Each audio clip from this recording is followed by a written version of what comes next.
ఓం నమ శివాయ. ఓం నమో నారాయణాయ. ఓం స్వర్ణాకర్షణ కాళభైరవాయ నమో నమః. ఓం కాళకాళాయ విద్మహే కాళాతీతాయ ధీమహి తన్నో శ్రీ స్వర్ణాకర్షణ కాళభైరవ ప్రచోదయాత్. హరి ఓం.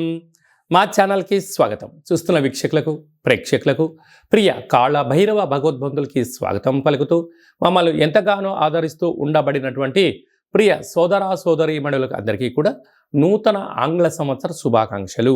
2025 సంవత్సరానికి స్వాగతం పలుకుతూ ఈ 2025 సంవత్సరంలో అందరికీ శుభం జయం లాభం జరగాలని కోరుకుంటూ అందరిపైనను నరదృష్టి నివారణ అదృష్టాన్ని కలిగించేటువంటి కాళభైరవ స్వామికి ఆశీర్వాదాలను కోరుకుందాం. అలాగనే 2025 1-1-2-4-6 అనేటువంటి పరిస్థితుల ప్రకారంగా పూర్తిగా కలిపినట్లయితే 5-4-9 అవ్వడం వలన విశేషమైన పూర్ణ సంఖ్య అంటారు. 2025ని పూర్ణ సంఖ్య అంటారు. తారీఖును నెలను కలిపినట్లయితే 11 సంఖ్య మంచి లాభ సంఖ్య రాబోతుంది.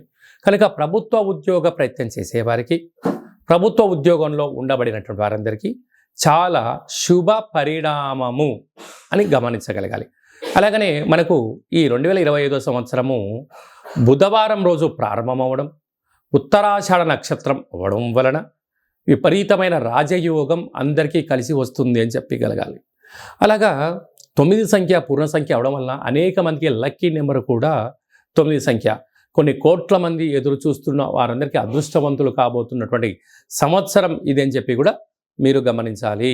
కనుక ఈ 2025 సంవత్సరంలో ప్రారంభ కాలంలో ద్వాదశ రాశుల్లో గ్రహ గమనాల్ని ఒకసారి వీక్షింపచేద్దాం. వృషభ రాశిలో దేవగురు బృహస్పతి సంచార స్థితి, మిథున రాశిలో విశేషమైనటువంటి మనకు కన్య రాశిలో కుజ భగవానుడు సంచార స్థితి, అలాగనే కన్య రాశిలో కేతు సంచార స్థితి, ధనుసు రాశిలో బుధాదిత్య రాజయోగం రవి బుధ సంచార స్థితి ఉండడం, అలాగనే కుంభరాశిలో శుక్రుడు మరియు శని సంచార స్థితి, మీనరాశిలో రాహు సంచార స్థితితో నూతన ఆంగ్ల సంవత్సర ప్రారంభ కాలంలో గ్రహ గమనాలు ఈ విధంగా ఉన్నాయి. అందరికీ ముందస్తుగా నూతన ఆంగ్ల సంవత్సర శుభాకాంక్షలు. మీనరాశి వారికి 2025 ఆంగ్ల సంవత్సరము మరియు ఉగాది పండుగ దగ్గర నుంచి ఆదాయ వ్యయాలు, స్థిరచరాస్తులు, ఆరోగ్య పరిస్థితి ఎలా ఉండబోతుందో ఈ వీడియోలో సవివరంగా సంపూర్ణంగా తెలుసుకుందాం. మీనరాశిలో ఏ నక్షత్రాలు వస్తాయిగా, పూర్వాభాద్ర నక్షత్రం చివరి పాదం 4వ పాదము, ఉత్తరాభాద్ర నక్షత్రంలో 4 పాదాలు, రేవతి నక్షత్రంలోని 4 పాదాలు కలిపితే మీనరాశి. చాలామందికి పుట్టినటువంటి కాల సమయంలో డేటా ఆఫ్ బర్త్లు లేనటువంటి కారణం వలన పేరు యొక్క మొదటి అక్షరాన్ని అనుసరిస్తూ ఆ రాశిని తెలుసుకునే ప్రయత్నం చేద్దాం.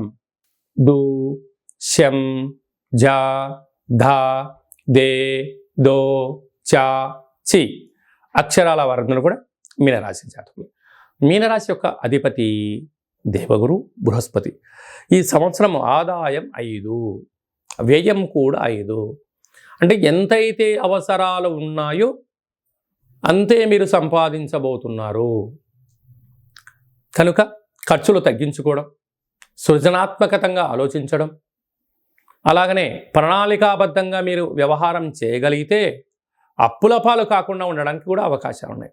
ఎందుకనగా ఆదాయం అంతే ఉంది, ఖర్చు అంతే ఉంది. నీకు అధికమైనటువంటి ఆదాయం కావాలంటే అంటే సమయాన్ని వెచ్చించాలి, కొత్త శిక్షణ నేర్చుకోవాలి, సమయాన్ని కేటాయించాలి. అప్పుడే ఆర్థిక అభివృద్ధిలో మీరు ఒక ముందడుగు వేయడానికి అవకాశం అనేది ఉంటుంది. రాజపూజ్యం 3, అవమానం 1. అంటే నువ్వు చేసేది మంచి పని వలన, సత్కార్యక్రమం వలన మీకు మంచి సమాజంలో పేరు, ప్రతిష్ట, రాజగౌరవం మీ సొంతం కాబోతుంది. అలాగనే పూర్వాభద్ర నక్షత్ర జాతకులకు మధ్యసున్న కారణం వలన 2025 ఆగస్టు నుండి డిసెంబర్ వరకు మధ్యసున్న కారణం వలన మనోవేదన, కనుక ఆర్థిక ఇబ్బందులు పొంచి ఉన్నాయి. తస్మాత్ జాగ్రత్త. కనుక 1వ తారీఖు నుండి మార్చి 30 వరకు ఉగాది పండగ వరకు ఒకవైపు గ్రహస్థితి అనుకూలంగా ఉన్నట్లయితే 2025 మే నుండి 4 పెద్ద గ్రహాలు మారడం వలన అర్ధాష్టమ గురువు, రాశిలోకి శని భగవానుడు, వ్యయంలో రాహు సంచార స్థితి, అనేక రకాలమైన పరిస్థితి ఉంటుంది. కనుక ఒకవైపు ఏళ్ళనాటి శని యొక్క ప్రభావం రాశిలోకి రావడం, అర్ధాష్టమ గురువు, వ్యయంలో రాహు అంటే ఆరోగ్య పరిస్థితిని చక్కబెట్టుకోవాలి. వేలకు తిండి, వేలకు నిద్ర, ఆసనం, వాక్శక్తి, ఇచ్ఛాశక్తి, క్రియాశక్తి, జ్ఞానశక్తిని ఏర్పరచుకోగలగాలి.